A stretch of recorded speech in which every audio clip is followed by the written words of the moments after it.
Should you work with your spouse? I think this is a great question. Now, for the longest time, I've gone on the record saying I could never work with Drew. We are amazing partners in marriage, in raising babies, in life, but I have just known that the two of us are not meant to be co-workers. So I have always been fascinated by the couples who seem to defy the odds, who blend their personal and professional lives together, and who build successful companies. Now, over the past 15 years, Matthew's proven approach has inspired millions through authentic, insightful, and practical advice that not only enables them to find love, but to also feel confident and in control of their own happiness. And now his wife, Audrey, has come by his side on this mission. She serves as the creative director for his brand, working alongside of him and leading their team to spearhead all of their marketing initiatives. So should you or should you not work with someone you love? We dissect that and so much more in today's episode. It's so powerful. I can't wait for you to hear it. So without further ado, let's welcome Matthew and Audrey Hussey to the Goal Digger Podcast. This is the Goal Digger Podcast. So I am absolutely elated to be speaking to two of my friends today, and we are going to dive into a topic I get asked about all the time and a topic I cannot speak to because I've never done this. And so I brought on my favorite humans to talk about this, and we are going to dive off of the deep end. So a lot of people tend to either love mixing business and their love life, or they totally separate it as wide as possible, mixing their business and their marriage. What do people get wrong when they first hear that you two, Matthew and Audrey, work together? Tell me what happens. I think the first thing people say is, I could never do that. That sounds absolutely awful. And actually, our experience has been really, really positive. Like, I think that it's probably down to just a personality kind of compatibility when it comes to work. You know, I think we have like a very kind of complementary feminine masculine thing going on. Not to say there isn't ever conflict, because it absolutely is, because you know, it's not perfect, but yeah, we've really loved it, haven't we?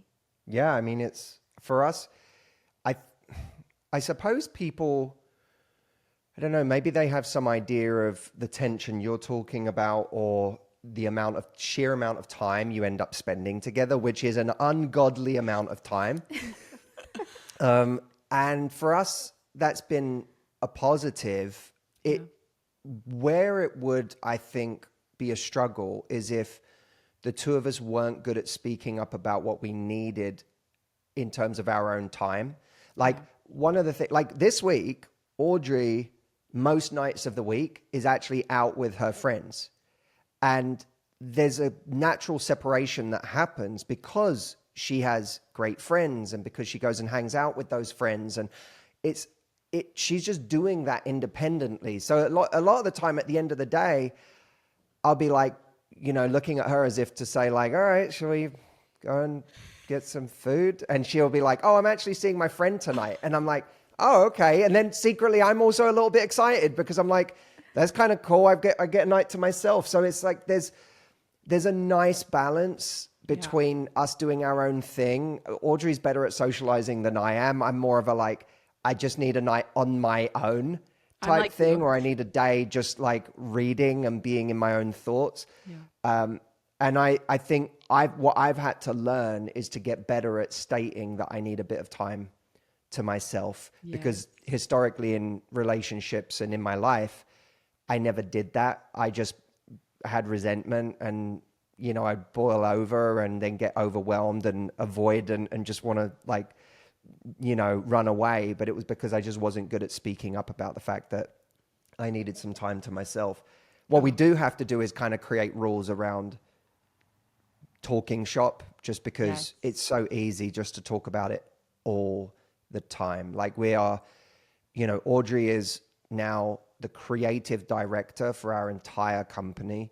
She is in contact on a daily, hourly, minute by minute basis with the top people in the company, way more than even I am. And she's the co-host of the podcast, and she's coaching on our retreats. And so like there's all these elements. She's in so much of everything that she's like more aware of the day-to-day goings on in the company than I am. And that means that now it's not just me bothering her about work, it's her constantly bothering me about work. And it's like 9 o'clock at night, or we're laying in bed at 10:30, and she's like, so-and-so needs you to get back to them on.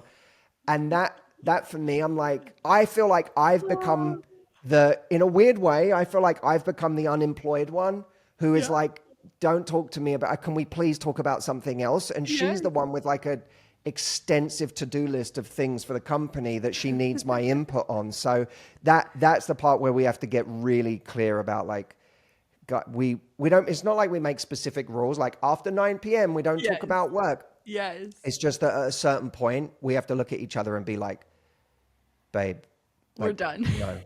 Like, Great stop. pillow talk. I don't know what you're talking about. Come on.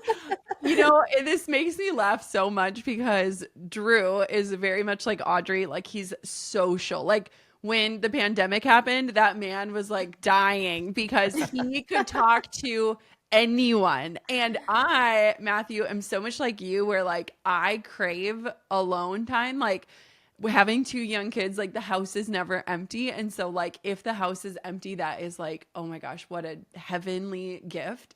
And so it's so interesting too, because I think that that's such a beautiful balance of like the extrovert and the introvert, and honoring that piece of one another. Because oftentimes I feel like it can be really hard to relate to the other side. Like Drew, we have a sauna in our home and he wants to go to the YMCA to sauna so he can talk to Bob. Apparently just got chickens, you know, like where I'm like, I don't get it. Like we have all this in our house. And so I think that's a beautiful thing. Have you guys always like anticipated working together? I know you worked together before you were married. So has that always been kind of a part of the plan of like, we're going to continue this, or maybe someday we'll split off? Like, what does that look like in terms of conversation? I knew way before she did. Okay. Really? Ooh. I didn't know you knew. Yeah, you did know, because I would like be kind of saying, I knew how it was so clear to me so quickly that Audrey had unbelievable talent, that for me it was like, and that, by the way, I'm bad at a lot of things, but what I'm really good at is spotting like who's a killer and who's the next rock star of our company, like who's going to be. And I very quickly, I was like, oh my God, like this she's going to be so, it was clear to me that she was going to be so high up that there was going to be one beautiful thing about it, which was we're going to get, like, we're not going to have the problems that people have when one person is an entrepreneur and traveling a lot and the other person has a 9 to 5. That would have been so difficult, because then now we're just constantly apart. Yeah. I knew that we would be able to be constantly together because we'd be able to work together. But I also knew that she would be so capable that, like, I actually might end up being the one fighting for her time, not the other way around. Yeah. And in a lot of ways that kind of happened. But I knew, like, oh, she's going to be this incredible person in this organization. And that was long before she'd even had any experience with, you know, an organization like ours, because Audrey was from a completely different background. Yeah, I was a producer in television. So I used to make documentaries, and like, it was Different completely different. So I learned everything from scratch. I didn't know what a funnel was until about 2 years ago. Yeah, and I'm like, but now she speaks fluently on all of these things. And, you know, for me, it's what's fascinating is, like, I'm so, like, I can already see everything. Like, I can see how wildly capable she is and how talented she is. So I'm like throwing her into things, and she's like, wait, I've never done this before. I've got to go and do that. Like, oh, wait, I'm going to be on stage now in front of all these people. I'm like, you're fine. Just go and do it. Like, it's almost like it's like not even a thing that I register that she's not ready for that. I just know she is, but she doesn't know that she is. So she's like still having healthy, reasonable kind of self-doubt. And I'm like, no, you're fine. Can we just please move on to the next thing that I've got lined up for you before she's even really like had a chance to think about this thing that I've thrown her into. But it's become an amazing thing. I'm failing my way into success. Were you together when you started working together? What was that story? Was that? No, you weren't. No. Okay. No. We were. I was a producer in London. You were living in LA, and we were long distance. The first half of our relationship, for about 2 years, we were long distance. Okay. And I remember you came home, and you were home for like a month and a half, and I was working on a production, and I was managing a big team. And I think that was the last big production I did before we started working together. And I wonder whether that's when you were like, we're going to work together. I couldn't wait for her to finish her next TV job, because I was like, the moment this is finished, like there's so much that you can get involved in. And, you know, talking about the future, it's ours now, you know, like everything we're doing is ours, and we're building it together. Like we don't talk about it as my company. We talk about it as our company. And it's like, that's what's exciting for me for the future, is that I've been doing this for 17 years of my life, but this person came along who, honestly, it feels like the most giant lottery win anyone could ever have, because it's like I won the Love Life lottery at the same time as winning like the, partner lottery professionally, at the same time as having someone who really gets me, who gets it and what we're doing, who also is just our audience absolutely adores. And every time she's on camera, every time she's on a podcast, people don't, how easy it would be for everyone to hate her. Right. I mean, I could never. But no one ever, everyone's just like, oh my God, more, please put her on more, which is, it is like winning 3 different lotteries all at the same time. And it means for us, for the future, it just feels really simple. It feels like we've got, this, Jenna, in an organization like the ones that we've grown, there's so much natural variety that it offers, because you can take it in any direction you want. If you want to make a podcast, you can make a podcast, YouTube channel, books, programs, travel, whatever you want to do, you can make it that thing. And for us, the kind of flexibility for our future that allows is amazing, because we can say, it can be whatever we want it to be. So we don't need to know what either of us want to do in 5 or 10 years. This container will allow us to do anything we want to do. But what we know is we'll be doing it together, which is incredible. And something else, Jenna, a friend of ours, I don't know if you know Mo Gaudat, but he's a writer and author. He's amazing. He's so lovely. But he said to us once, I asked him, in your opinion, what is the recipe? What advice would you give someone who's about to get married? I said to him, what do you think is your recipe and your advice for a long-lasting marriage? And he said, having a shared mission. Yes. He said, it keeps you on the same track if you have a shared mission. So especially, I think, with this kind of industry where it's so life-consuming, I suppose any business, if you're a business owner, it is like, it's your whole life. You don't get to check in and out of it. You embody it every single day. And so I think having the ability to share that with your partner, if you can, and having that shared mission strengthens the relationship. If you can, handle working together, which I think is very much down to like personalities and matches and stuff. But I think that if you can do that, it's really a beautiful thing, and it actually kind of enhances everything. It really does. And listen, I don't want to take a dark turn here, but oh God. Take it, Matthew, take it. I think it's really important to say that, working with family it can go to either extreme. And there are some of the most horrific situations I've ever heard of are with people working with family. So I think it's important to add balance to it. Like every relationship has its own DNA. And you can talk to, I have friends who will never ever go into partnership with someone, not because they were in partnership with family, but because they had partners before. And it was traumatizing for them. And now they're like, I'll never have a partner again. And that's no different to someone saying, I'll never have a relationship again because I've had a terrible relationship in the past. Yes. There are some, some people swear they can't imagine doing business without the partner that they've partnered with for the last 20 years and who is also one of their best friends, and they have their ups and downs, but my God, they can't imagine doing it apart. So it's, I would never prescribe our situation to somebody else.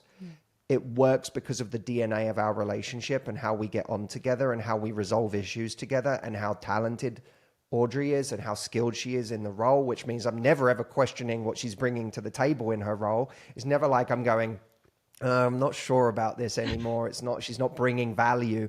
Like, she's extraordinary. So there's a lot of things. There's a lot of boxes to tick that if any of them were not ticked, it could end up being a very, very poisonous situation for both of us. Yeah. And so I just want to acknowledge that, because I think this is not a prescription. It could be a very, very dangerous thing to work with partners or family. I love this because so Drew and I, people are always so surprised, but over the years, I love what you were talking about, Audrey, about casting vision and just that power, because I feel like often when I get a new idea or like a new project, like I have to paint the picture of like why this is worth it, right? Because a lot of times your partner, it's like it's going to shift things for everybody. And there's a part in my book where I was talking about like vision casting. And I think that there's something so beautiful, even if your spouse isn't a partner in your business or working with you, to be a good vision caster. Because if you are not bought into the vision and you don't have someone to remind you of how powerful that vision is, there are going to be so many times where you want to give up on it. And so I have always been focused on like, here is the why, and like remind me of this when I say I want to quit, right? Like remind me of this when, like, paint the picture for me, make it the most beautiful scene so that I stay committed to this thing. And it's so funny because Drew and I, we do not talk about work at all. Like, he literally doesn't know, beyond me telling him that I got to talk to you guys today. He doesn't know what I'm doing. He doesn't know, like, it is such a need to know basis, because I've learned over the years that one, he doesn't care. But two, like, one day I was trying to explain like conversion percentages, and I was like literally watching the thought bubbles above his head. And I was like, you know what? I'm going to save this for like a text to Amy Porterfield. Like, she's going to celebrate with me on this one. Like, we can talk about other things. And so I love that you talk about the DNA of your relationship too, because I think that the best thing, and this is what you guys are so good at, is helping people have their own level of personal awareness around not only what you say you want, but what you bring to the table. And so let's talk about your book, Matthew, Love Life. And I know that your name is on the cover, and I know that you are behind this, but I know also Audrey had to buy into this vision. This is a ton of work, and it's a beautiful project. Walk me through some of that with you guys and the work that you're doing right now. Yeah, well, it's been, Audrey's been even more than a support, as so many of the kind of concepts in the book have been made better by Audrey's input, and there's very specific ideas in there that came from Audrey as well. So it's been, as much as I've been writing this book in some form, probably for 4 or 5 years of my life, 2 of those years have had Audrey weighing in and breathing life into these ideas. So it truly has been a 1 + 1 = 3 situation on the content of this book. And there's a lot of Audrey in there. But I think that the book's been it's been a real challenge. I mean, if anyone who has a company knows that when you take on a book, you take on a whole other job that has nothing to do with the running of your organization, not to mention the content you already create and put out there in the world.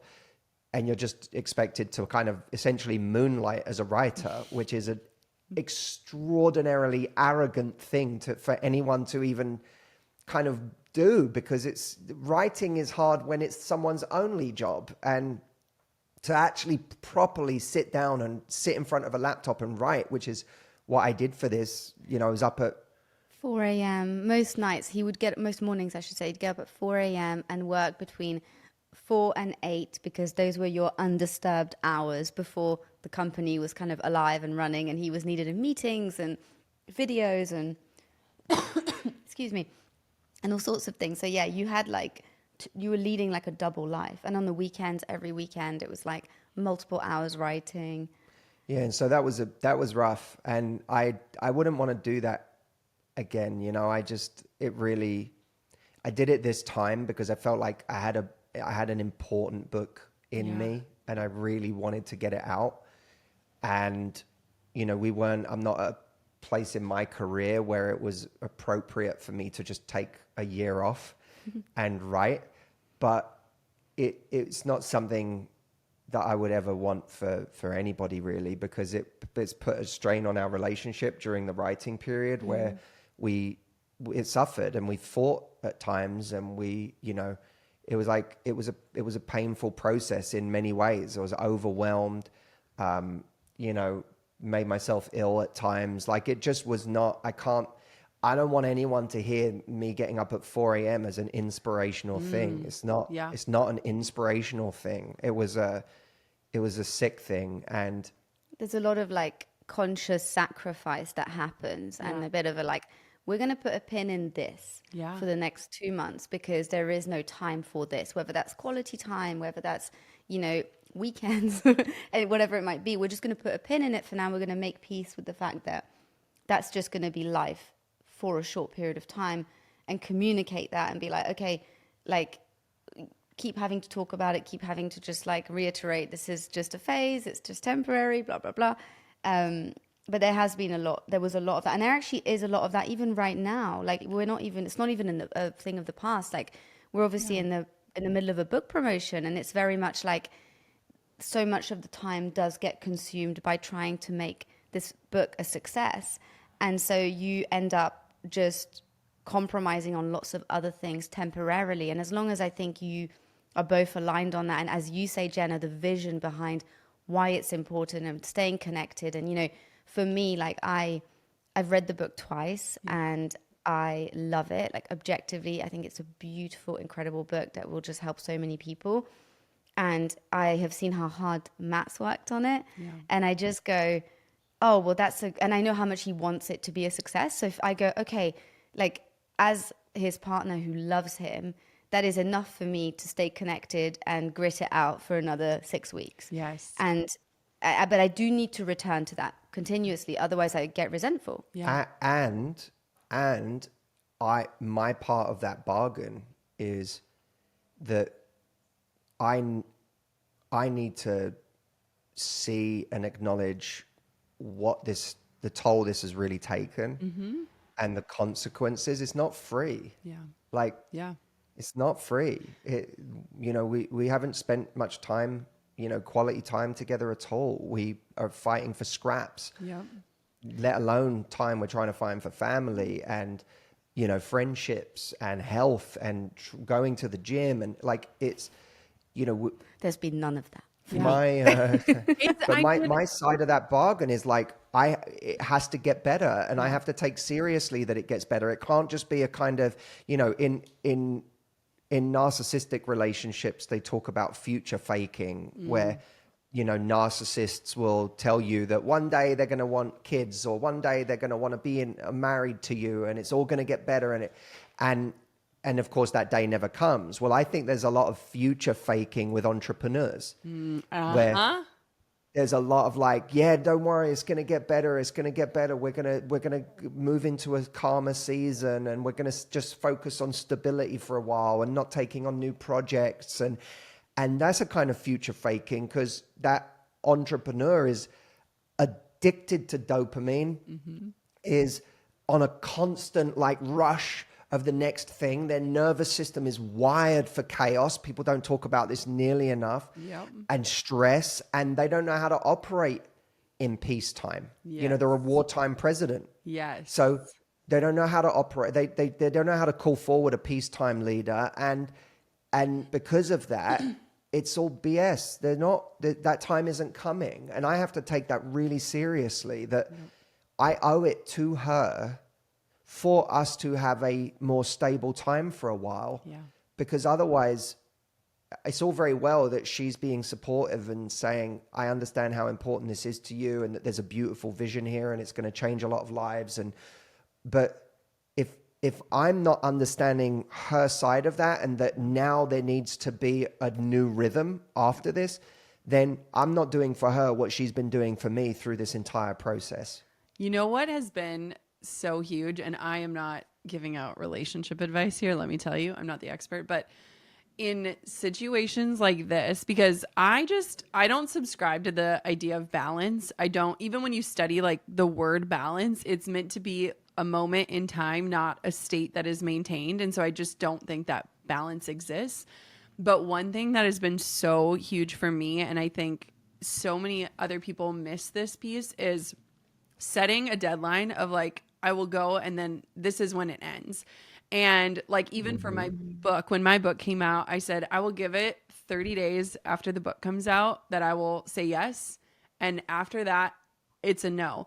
And what was beautiful about that too is I think it's like a marathon, right? Like, you know how many miles you're about to run. And so like somehow you can stay committed to that. But when that marathon becomes this never ending thing, it's like you never know how to even step off of it. And so for anyone that's listening, in my opinion, especially if you're selling a vision to someone else, because I agree with you guys, I think that one of the biggest things that entrepreneurs do wrong is that they sell this idea of freedom to their partner, to their family, to their friends. Like, I'm starting this business to take control of my life and my time and my money. And so often we build these things that literally give us the opposite of freedom, right? Audrey, you said like 10 a.m. or 10 p.m. thoughts. Like that's the toll of an entrepreneur. And so like, I just came out of a launch and I told Drew, okay, for 1 week, my brain is going to be thinking about business. You will be talking to me and I will not be processing.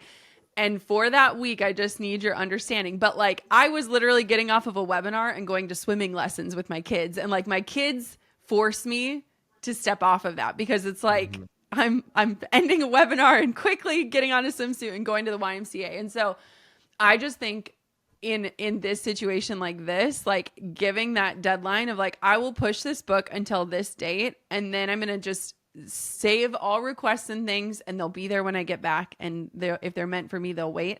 I think that's really powerful. And I just appreciate your honesty because I think, you know, you guys just got married and like this whole first year of marriage has really been centered around this massive undertaking that you both have taken on with such grace. And so it's huge. Yeah. No, that's exactly right. Thanks for acknowledging that because it's easy for us even to not acknowledge that. So it's nice for someone to say that. And I think it's really important as well for entrepreneurs to hear this. There is something highly selfish about being an entrepreneur. And we very often have these things that we say about why we're doing it. And there's lots of grandiose statements. And I'm doing this for my family. And I'm doing this for this. And I'm doing this for that. And that rhetoric may be partly true. But it's also a rhetoric that often doesn't end, even when it's long past the point of ever needing to do it for your family. Mm-hmm. You know, I watched Kevin Hart in a documentary talking about being on the interviewer asked him about being on the road. Yeah. And, you know, how does your family feel about you constantly being on the road? And he was like, they want me home, but if I'm not on the road, there ain't going to be a home. And I was like, Kevin. Yeah. Yeah. How much money have you made? Yeah. Like, if it's true that you touring is what means you have a house, right, then you need a smaller house at this point. Right. Because something is off. If you have hundreds of millions of dollars and you're still doing it for your family, yes, something's off.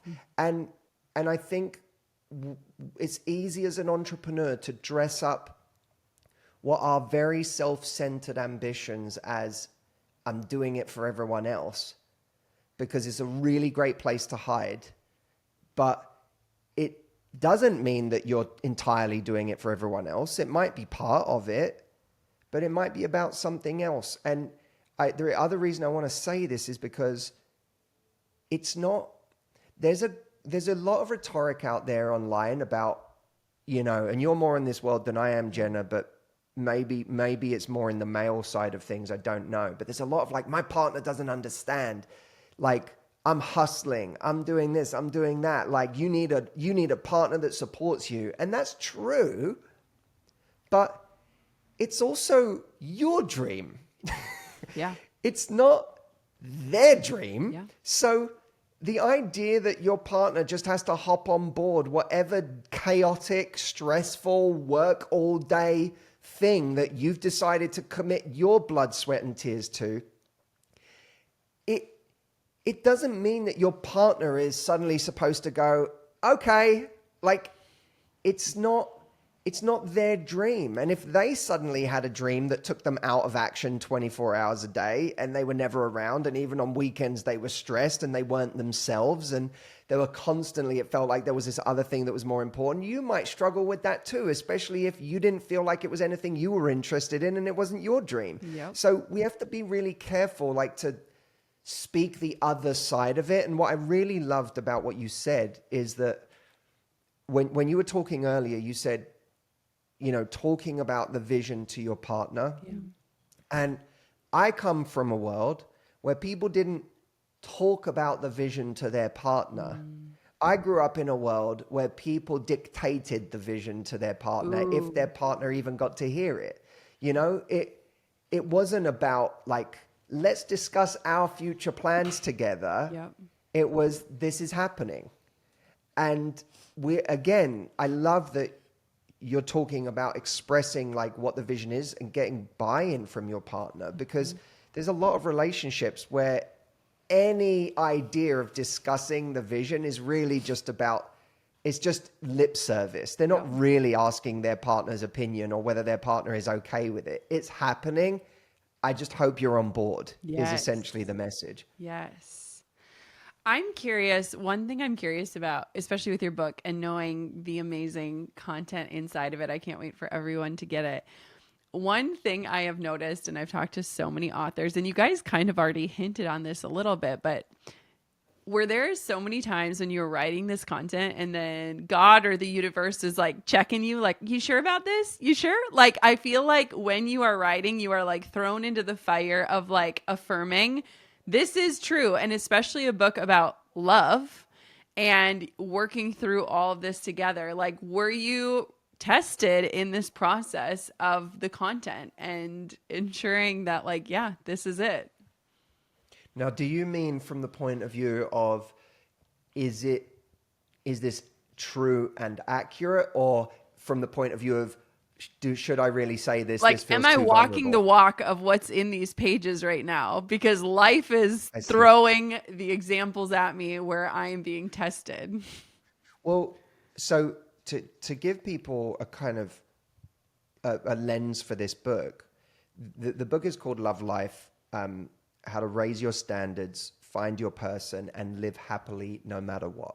And it was designed to be a book for anyone who wanted to find love, who wanted to understand maybe why it had been not working out so far, what was proving to be difficult about it for them and why, but also to understand that it is hard out there objectively, regardless of whether you have any deeper issues that you're bringing to the table that you need to resolve in order to help you find love faster.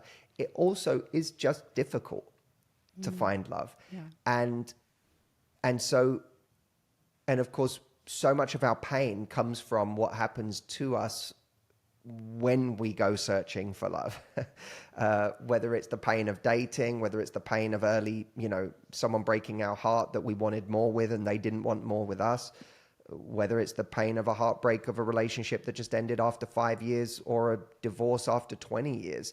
It's so much, and a lot of our pain comes from being in a relationship that's not right and either doubting ourselves or trying to hold on to someone or feel safe with someone that we can't feel safe with because they never make us feel safe. And then there's the pain of just being on our own and the pain of loneliness and the chronic pain of wanting to find love when love seems nowhere to be found. I wrote this book not just as a way for people to find love faster, but for people to be able to handle and cope with and even find happiness in and amongst some of the most challenging emotional circumstances we find ourselves in, whether it's heartbreak, whether it's just being lonely because I just really want someone and I haven't found someone, or whether it's feeling never satisfied in our love life. How do we manage the emotions that we feel when we're looking for love or dealing with matters of love? The reason I say that in answer to your question is because I did not write this book as a happily married person who was looking back and going, let me talk about finding love. I wrote this through every stage imaginable. From, there are early chapters in this book that were written from a place of the most terrible heartbreak, where my own heart was broken, and there were days where I couldn't, there was a period where I couldn't even get myself to write because I was just so unhappy and so hurting. I wrote this book as a single person who didn't know if I'd ever find love, who wanted to find love, but, had those same moments that anyone else does where I questioned, is this ever going to happen for me? I like so many people. I'm either chasing someone who doesn't want me, or I'm with someone that adores me and I'm doubting whether they're the right person. I can't seem to find peace and happiness anywhere here. And then I wrote this book, Dating Audrey. Yes. I wrote this book, Marrying Audrey. And I did the final edit on our honeymoon, which, by the way, you'll be happy to hear, Jenna, was a month-long honeymoon. Okay, yeah. I was like, let's clarify. I got the behind-the-scenes pictures from that extravaganza, so proof. Yeah, we didn't go. Yeah. We didn't go on a 10-day honeymoon, and I was writing during this honeymoon. We were away for a month in Japan, but I had to take a couple of days in that month to just finalize a couple of things on the edit. But it's mind-blowing to me that I was writing in all those different stages. And so when you say, does it feel like true and in integrity, or did I feel in integrity when I was writing it? The answer is yes, because I was truly living every phase that I was writing about.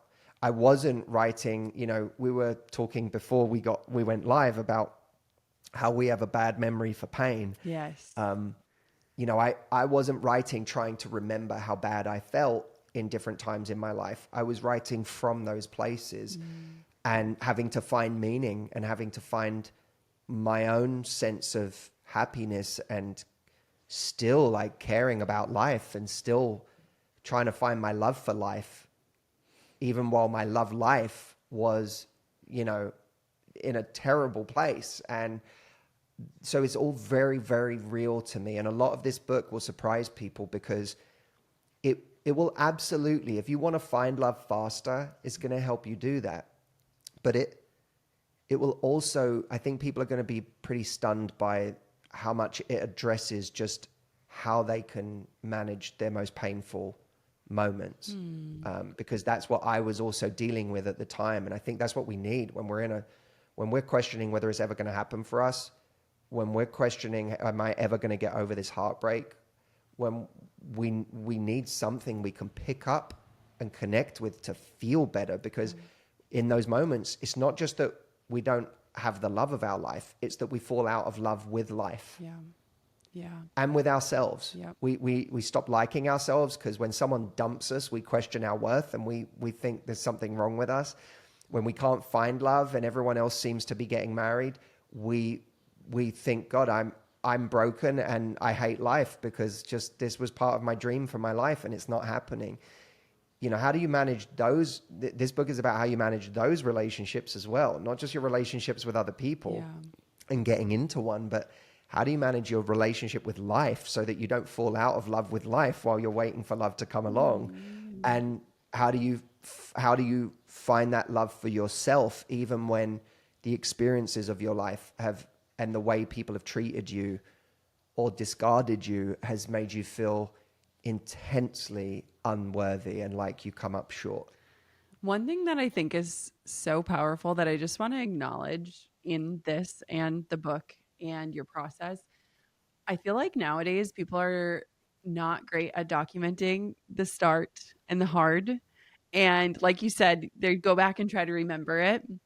And I just want to encourage everyone listening, no matter where you're at in your life or your business, to document as much as you possibly can and to write down these feelings and to tether yourself to them on so many days and not have to hunt, because I think we live in this world that wants to show up when they have it all figured out or when it's perfect, or like, you know, presenting the after version of whatever it is that they're after. And I just love that you are committed to documenting all of that. And you couldn't have recreated it because you couldn't necessarily go back there. So I love that. And I think it's a beautiful reminder, no matter if you never want to write a book, document your life. And all I can think about you two is that if you choose to have children someday, that your kids get to read this part of your journey and your story. Audrey, what is something that people get wrong about Matthew? Obviously, you know him better than anyone else. What is something that people would maybe get wrong or be surprised by about Matthew?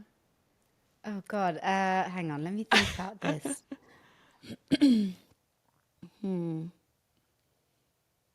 You know what?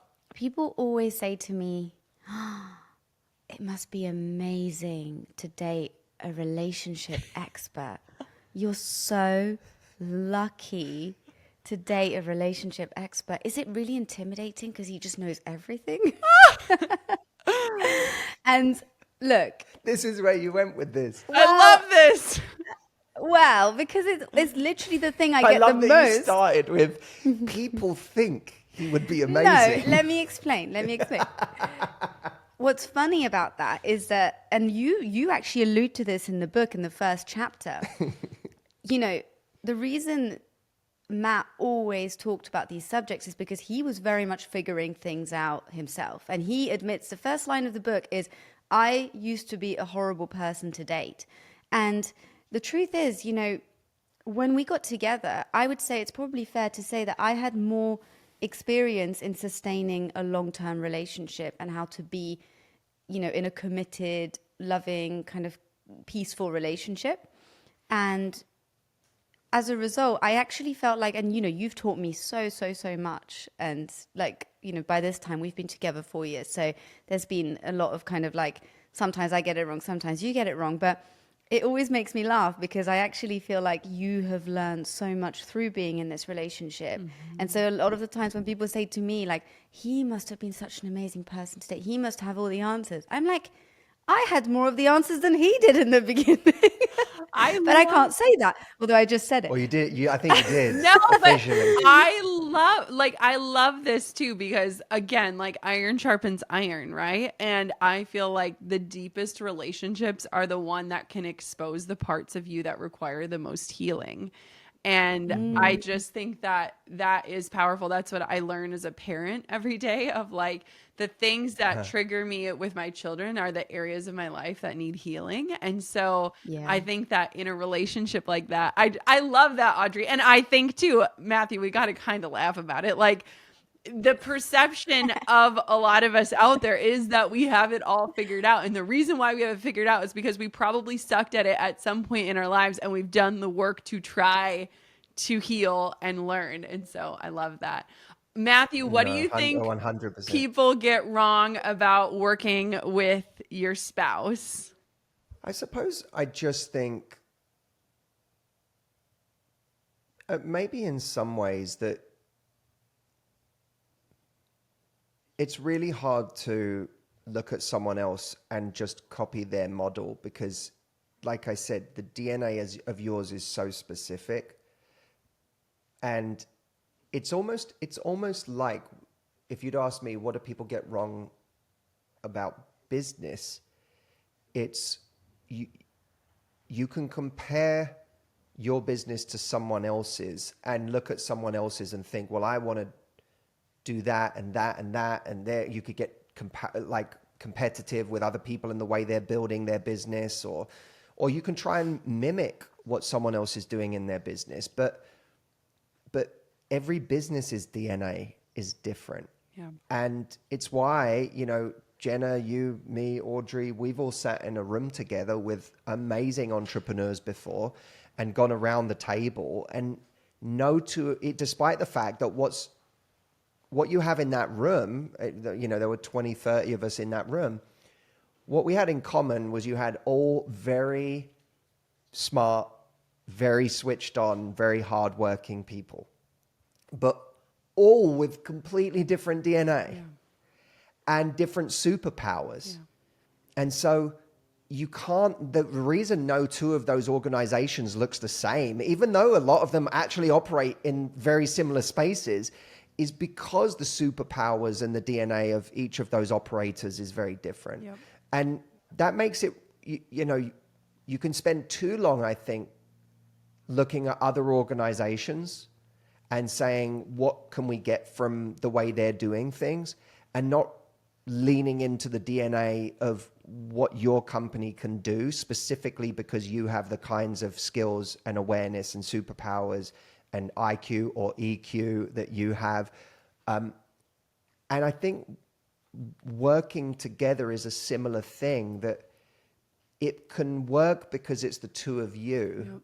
And the way you operate together. And the reason it works for you might be completely different to the reason it works for them over there. Yep. What I think is really important is like massive self-awareness and massive honesty and being honest with yourself about whether there are genuine red flags going in. It's like dating. Yep. It's like I almost want to say to people, I wouldn't say to two people that were really in love on month 3, go buy a house together. Right.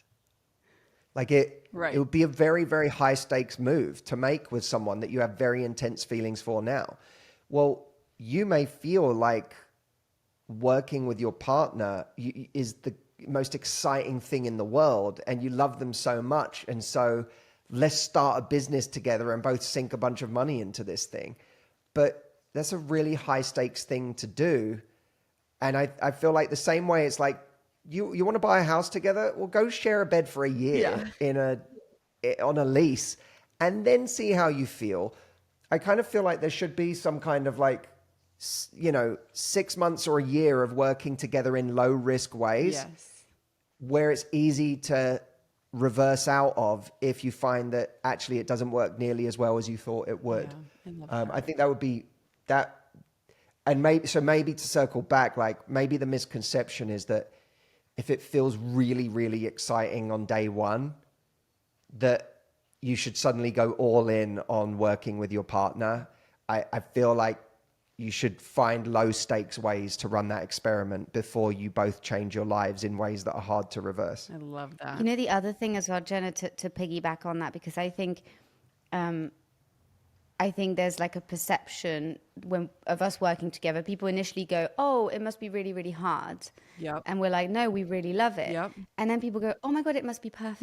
Yes. And actually, no, it's not perfect. And the thing that I find, which is kind of a hidden behind the scenes thing that, never gets talked about, not for any reason other than it just doesn't come up, is, you as individuals, you're growing in your own way as you are working together. And so for me, for instance, I had to learn to, step into a position of leadership and manage 10 different people or whatever it was, or not directly, but, having all these responsibilities, broadcasting, all these things that I had never done before. And so I was almost like, and I still am, like calibrating that. And then that causes friction because I start being very like domineering in meetings because I'm like, no, I know this is right. And, you know, it's not that I'm wrong. It's that my delivery might be wrong. Yeah. And then it hurts someone else's, like it hurts Matt's feelings because I'm not speaking to him nicely. But it's because I'm trying to be more confident and I'm trying to assert myself. And so I think it's also the ways in which you're kind of individually growing. Yeah. I can't speak for you, but for me, I know that like my growth and my path has naturally led to conflict, but also just being able to talk about them and move forward with them and then just supporting each other and understanding where it comes from. It always kind of irons out and ends up being really good. But I think that's something that doesn't get talked about, and that's always going to happen, even if you have the most synergistic, peaceful working relationship with your partner. Yeah. Oh my gosh. We could talk about this all day, and I wish we could, but here's where I want to send people. I want to send people to get your book, check out your YouTube, tune in all the places. Where can everybody find you and connect with you both? So the book is the thing that I would get everyone to go and grab a copy of, because you can find me on all the normal platforms everywhere you look. But I'm a big believer in, you know, when someone has put hundreds and hundreds of hours into one thing and you can get that thing for $30, I think it's like the greatest value thing you'll ever get from a person. So for anyone who wants not only my latest work and in many ways my most vulnerable and honest work, but the most powerful, the book is where I would tell people to go. The website is lovelifebook.com. And when you get a copy of the book there, which you can do from any retailer you want, there's also a place where if you put your receipt in, you can get a ticket to an event I'm doing on the 4th of May, which you can't buy your way onto. The only people that are coming to this event are people that have a book.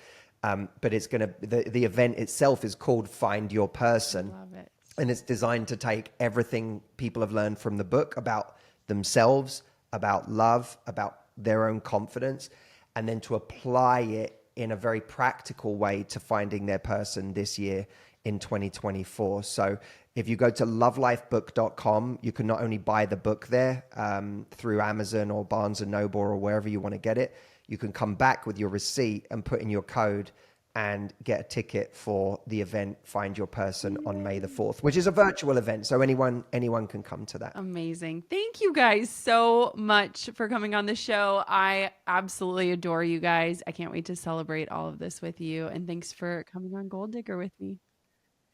We love you, Jenna. Thank you so much. This was so much fun. Hey, thank you so much for watching. If you have a quick second, take a second, make sure you're subscribed to my show. And if you love today's marketing tips, tricks, strategies, and life talk, then check out this episode. You are going to love it. So I was recently at a mastermind and we were on the closing day sharing our closing thoughts. And my friend Jim Quick was sitting right next to me and he said something so poignant. The topic was comfort zones. And essentially what he said is that there are two types of hard that nearly everyone is experiencing. The hardness that comes when you're stuck inside of your comfort zone, but also the hard that comes when you're trying to break away from it.